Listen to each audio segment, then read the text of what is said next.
కుటుంబాన్ని ధర్మ మార్గంలో నడిపించు. నీకు తోడుగా ఉంది 9TV భక్తి. వృషభ రాశి మిత్రులారా, 2026 ఫిబ్రవరి మాస ఫలితాలు ఎలా ఉన్నాయి అని చూసుకుంటే, వృషభ రాశి వారికి అందరికీ కూడా నమస్కారం. ఇది సాధారణ రాశి ఫలితం కాదు. ఇది స్త్రీ పురుషుల ఉద్యోగ వ్యాపార యువత పెద్ద అందరికి వర్తించే వాస్తవ గ్రహ విశ్లేషణలను మనం చెప్తున్నాం. ఈ వీడియో చివరి వరకు వింటే ఎక్కడ నిలబడాలో, ఎక్కడ ఖర్చు తగ్గించాలో అర్థమవుతుంది, ఎక్కడ ఓర్పు పెడితే లాభం అవుతుందో స్పష్టమవుతుంది. గురు భగవానుడు 2వ స్థానంలో, శని 11లో, రాహు 10, కేతు 4, శుక్రుడు వృషభంలో. అంటే డబ్బు రావచ్చు, పేరు రావచ్చు, కానీ మనశ్శాంతి తక్కువ ఉంటుంది. వృషభ రాశి మిత్రులారా, ఇది బాగా గుర్తుపెట్టుకోవాలి. వృషభ రాశికి ఈ నెల చిన్న చిన్న పరీక్షలు ఎదుర్కొనే అవకాశం వస్తుంది. డబ్బు వస్తుంది కదా, ఇంకొంచెం రిస్క్ తీసుకుందాం కదా, ఇక్కడే అసలు సమస్య మొదలవుతుంది. ఈ నెల అతి భద్రతే విజయం, అతి ఆశ చాలా నష్టాలు తీసుకొస్తుంది. ఉద్యోగస్తులకి, స్త్రీ పురుషులు ఇద్దరికి కూడా పని భారం పెరుగుతుంది. పై అధికారం నుంచి బాగా ప్రెషర్ ఉంటుంది. మీరు కోరుకున్నటువంటి ట్రాన్స్ఫర్స్ కానీ, ఇంక్రిమెంట్స్ కానీ కొంచెం ఆలస్యం అవుతుంది, కానీ సంకేతాలు మాత్రం ఈ నెల ఉంది. మాస ద్వితీయంలో మీరు అధికారం దృష్టిలో పడతారు. ఈ నెల జాబ్ మార్చకండి, లేకపోతే ఉన్న జాబ్ కాస్త పోతుంది. ఉన్న చోటే స్థిరంగా నిలబడండి. అది ప్రైవేట్ ఉద్యోగం లేదా ప్రభుత్వ ఉద్యోగం అయినా కూడా జాగ్రత్తగా ఉండండి. ప్రభుత్వ ఉద్యోగంలో అసాంఘికమైనటువంటి కార్యక్రమాలకు పడితే మీ ఉద్యోగమే పోయే అవకాశాలు కూడా ఉన్నాయి.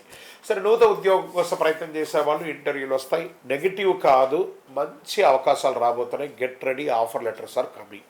ఇక కొత్త ఇండస్ట్రీ మార్పు కోసం లేదా నూతనమైనటువంటి ఇండస్ట్రీ టూర్ వెళ్ళడము, మంచి మిషనరీస్ అంతా కూడా మార్చుకోవడం, వ్యాపారంలో క్యాష్ ఫ్లో బాగా ఉంటుంది, బాగా క్యాష్ ఫ్లో అనేది ఉంటుంది. సర్వీస్ సెక్టార్లో పనిభారం పెరుగుతుంది. పాత కస్టమర్లు మళ్ళీ వస్తారు.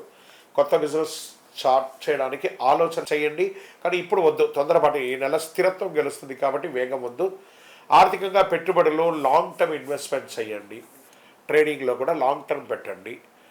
షార్ట్ టర్మ్ ట్రేడింగ్ మొత్తం నెగిటివ్ వచ్చేస్తుంది కాబట్టి లోన్స్, ఈఎంఐలంతా టైంకి కట్టండి. ఈ నెల డబ్బును నిలబెట్టే నెల, పెంచే నెల కాదు కాబట్టి జాగ్రత్తగా ఉంటుంది. ఇంకా విదేశీ చదువు, ఉద్యోగం కోసం ఉన్నటువంటి వాళ్ళు అప్లికేషన్స్ ముందుకెళ్తాయి. ఫైనల్ క్లియరెన్స్ ఆలస్యమైన 20వ తారీఖు తర్వాత కొంచెం మూమెంట్ వస్తూ ఉంటుంది. ఓర్పు అవసరం. ఫిబ్రవరి ప్రయత్నానికి చాలా మంచిది చెప్పచ్చు. వ్యవసాయదారులకు నిల్వ చేసిన వారికి లాభం, ఖర్చు ఉన్న దిగుబడి సేఫ్, నీటి సదుపాయం మెరుగ్గా ఉంటుందని కూడా చెప్పచ్చు. రియల్ ఎస్టేట్ వారికి చివరి వారంలో కొనుగోలు చాలా కలిసి వస్తుందని కూడా చెప్పచ్చు. అమ్మకం స్లోగా ఉన్నా కూడా డాక్యుమెంట్స్ 2 సార్లు చెక్ చేయండి. లీగల్ అడ్వైస్ తీసుకున్న తర్వాత చేయండి.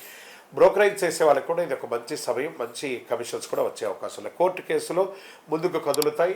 జడ్జిమెంట్ కూడా మీకు అనుకూలంగా వచ్చే అవకాశాలు ఉన్నాయి. ఓర్పుతో విజయం సాధిస్తారు. ఇక ప్రేమ, కుటుంబ విషయంలోకి తీసుకుంటే ప్రేమలో స్పష్టత అవసరం, ఈగోస్ అక్కర్లేదు. కుటుంబంలో బాధ్యతలు పెరుగుతాయి. పిల్లల చదువు మీద దృష్టి పెడతారు. మాటల కంటే అర్థం చేసుకోవడం చాలా ముఖ్యం కాబట్టి జాగ్రత్త. ఇక స్పోర్ట్స్లో బరువు పెరగడం, షుగర్, థైరాయిడ్ జాగ్రత్త, అలసట, ఆహార నియంత్రణ అవసరం ఆరోగ్యంలో. ఇవన్నీ కూడా జాగ్రత్త పడాలి. అదృష్టమైనటువంటి రంగు తెలుపు మరియు పచ్చ. అదృష్ట సంఖ్య 2 మరియు 6. అదృష్ట దిక్కు దక్షిణం మరియు తూర్పు దిక్కు కలిసి వస్తుంది. అదృష్ట సమయం ఉదయం 9 గంటల నుంచి 11 గంటల వరకు ఇది బాగా ఉంటుంది. ముఖ్య ఆర్థిక నిర్ణయాలు ఈ సమయంలో తీసుకుంటే చాలా మంచిదని చెప్పచ్చు. పరిహారాలు ఏమైనా ఉన్నాయంటే, శుక్రవారం లక్ష్మీ పూజ చేయండి. తెల్లని వస్తువులు దానం చేయండి. అవసరం లేని ఖర్చులు తగ్గించండి. సుబ్రహ్మణ్య స్వామి ఆరాధన చేయండి. మీ ఇంటి ఇలవేలుపు దగ్గరికి వెళ్ళి ఒక 19 ప్రదక్షిణాలు చేయండి. శనివారము మీ వయసు ఎంత ఉందో అన్ని దీపాలు వెలిగించండి. ఫిబ్రవరి వృషభ రాశి వారికి డబ్బు ఇచ్చే నెల కాదు, డబ్బు నిలబెట్టే నెల. బాగా గుర్తుపెట్టుకోవాలి. బుద్ధిగా నడుచుకుంటే చాలా అద్భుతమైనటువంటి మాటలు ఉంటాయి. కొంచెం మాటలు అదుపులో పెట్టుకుంటే చాలా మంచిది. ఇక్కడ మీ యొక్క వ్యక్తిగత జాతకం కోసం మీ యొక్క పేరు, మీ యొక్క date of birth, time of birth, place of birth మా నంబర్కి వాట్సాప్ చేయండి. మా అడ్మిన్స్ మీకు రిప్లై ఇస్తారు. బిజీ వస్తూ